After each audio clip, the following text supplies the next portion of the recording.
எல்லோருக்கும் வணக்கம். இன்னைக்கு ராஜயோக கேள்வி பதில்கள் செஷன்ல நம்ம பார்க்கக்கூடிய subject is god part of another drama. ஒரு ஆத்மா இந்த மாதிரி ஒரு கேள்வி கேட்டிருக்காரு யூடியூப் கமெண்ட்ஸ்ல. அதாவது இந்த ராஜயோகம் புரிஞ்சிச்சு, அதாவது 5000 வருஷம்ன்றது ஒரு கல்பம். சத்தியுகம் திரேதாயுகத்தில் சுகமே சுகம் பார்த்தோம். துவாபரத்துலேருந்து நம்ம சரீரம்னு புரிஞ்சுக்கிட்டதுனால துக்கத்தில் வந்ததுனால கஷ்டப்பட்டு கலியுகத்தின் கடைசியில் ஆத்மாவின் தந்தை வந்து நேரடியாக நம்மளோட அறிமுகம் கொடுத்து இந்த ராஜயோகம் சொல்லிக் கொடுக்குறார். ஓகேவா? இவர் கேட்குற கேள்வி என்னென்னா, இதே மாதிரி நிறைய ட்ராமா பல உலகங்களை அவர் கிரியேட் பண்ணி அங்கேயும் கிளாஸ் எடுத்துகிட்டு இருக்காரா இப்படின்னு ஒரு கேள்வி புரிஞ்சுக்கலாம் அதுலேருந்து.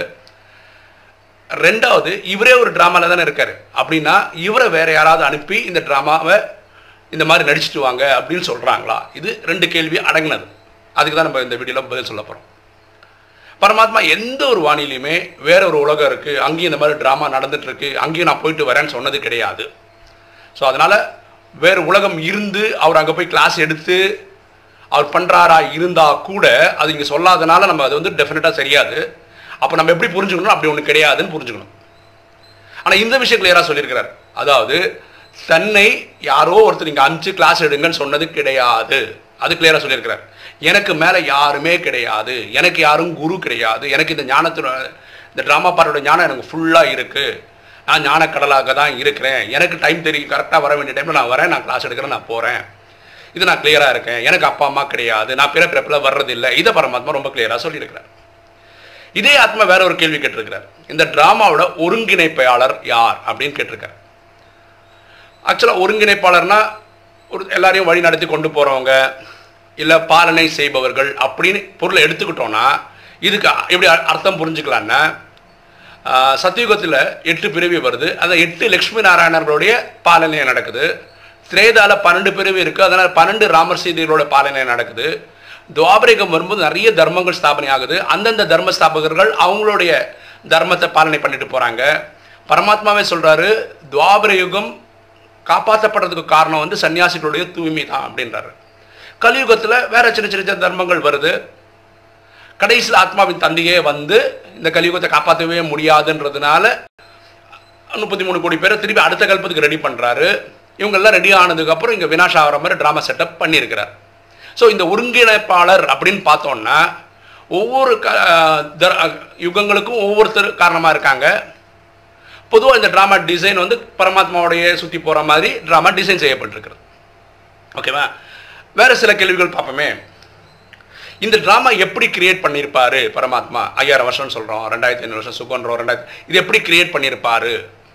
இப்படி ஒரு கேள்வி இருக்குது. இது நம்ம யோசித்த போது, இது என்னோடய சொந்த கருத்து, எனக்கு தோணுனது சொல்கிறேனே. நம்ம சாந்திதாமத்தில் இருந்திருப்போம், எல்லோரும் சாந்திதாமம் தான் வீடு, அங்கே இருக்கோம், அப்பா இருக்கிறார், ஒருவேளை 800 கோடி ஆத்மாக்கள் இருக்கோன்னு வச்சுக்கோங்களேன். எல்லோரும் ஒளிப்புள்ளி அவங்க உட்காந்துருக்கோம், பொம்மை மாதிரி உட்காந்துருக்கோம். அப்போ நமக்கு போர் அடிக்குது சும்மா அங்கே உட்கார்றதுனால. அதெல்லாம் பரமாத்மா கிட்ட போய் சொல்கிறீங்க, போர் அடிக்குது, வேறு ஏதாவது பண்ணி கொடுங்க, இந்த மாதிரி சும்மா உட்காந்துருக்கிறது முடியாது. அப்போ பரமாத்மா சொல்கிற, இல்லை இல்லை இதுதான் நல்லது, இங்கே இருங்கன்னு சொல்கிறாரு. இல்லை நம்ம கேட்கல. அப்போ பரமாத்மா சொல்கிறார், அப்படியா இருந்தால் நான் வேற ஒரு இடம் கொடுக்குறேன், நீங்கள் அங்கே போயிட்டு நடிச்சுட்டு திரும்பி இங்கே வரலாம். போனால் எல்லாரும் போகணும், இல்லைன்னா எல்லாரும் இங்கே தான் இருக்கணும். அப்போ நம்ம என்ன சொன்னால் நம்ம போகிறோம். அதிகமாக விரும்பி கேட்டது நம்பன்றதுனால இந்த உலகத்தினோட பார்ட் நமக்கு 5000 வருஷத்துக்கு நிறைய பார்ட் நமக்கும். எனக்கு 50-50 கொடுத்தா போதுன்னா பாதிக்கு மேலே வர்றவங்க இருக்காங்க. எனக்கு ஒரு பிறவி போதும், பக்கலாம் நான் இங்கே இருக்கேன்னு நினைக்கிறேன். இப்படி தான் கிரியேட் பண்ணியிருப்பாருன்றது என்னோட தாட்டு. அப்படி இருந்தது பக்தியில். இதை பரமாத்மா ரொம்ப கிளியராக வானிலை சொல்லிட்டார், அப்படியெல்லாம் நினைக்கிறது தப்புன்ட்டார். ஏன்னா ஆத்மா சாந்திதாமத்தில் இருக்கும்போது என்ன ஓட்டங்கள் இருக்காது, ஒளிப்புள்ளியாக இருக்கும், அவ்வளோதான். ஆத்மாக்குள்ள மனசு இருக்கும், புத்தி இருக்கும், சன்ஸ்காரம் இருக்கும், எல்லாம் இருக்கும். ஆனால் அங்கே எண்ணங்கள் உற்பத்தி ஆகிட்டே இருக்காது.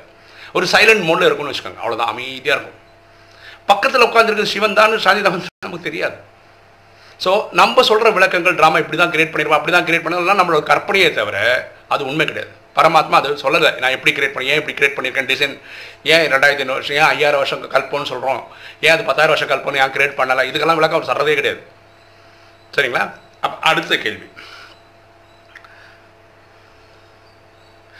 இப்படி ஒரு பிரதர் கேட்டிருக்காரு. அதாவது ஆத்மாக்கள் இன்ஸ்டால்மெண்ட்டில் படைச்சிருப்பாரா? அதாவது சத்தியுகத்தில் 9 லட்சம் பேர் தேவை ஆரம்பத்தில். ஸோ சத்தியுகத்தில் மொத்தம் 3 கோடி பேர் வருவாங்க இல்லையா? சத்தியுகம் முடியும் போது 1850. ஸோ 3 கோடி பேரை உருவாக்க வேண்டியது, நடிங்கப்பான்னு சொல்ல வேண்டியது.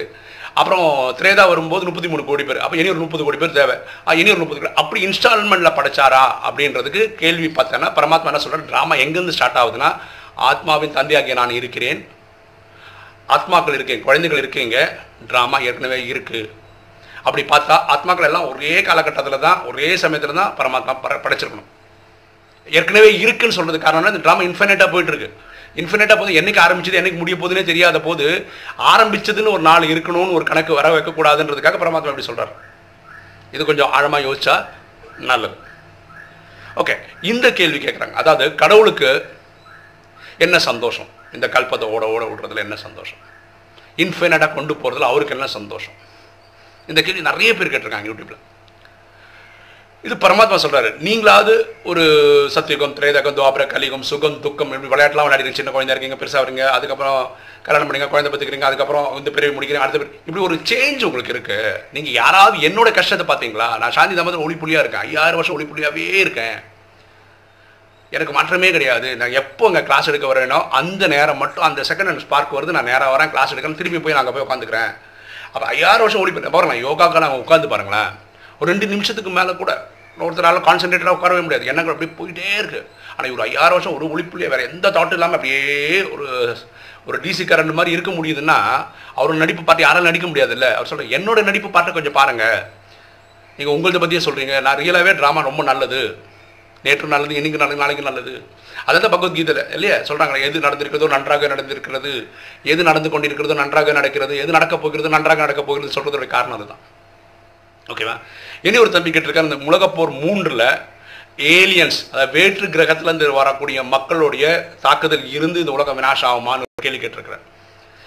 இதுக்கும் பரமாத்மா வேற்று கிரகங்களில் ஆளுங்க இருக்காங்களான்றது எங்கேயுமே சொன்னது கிடையாது.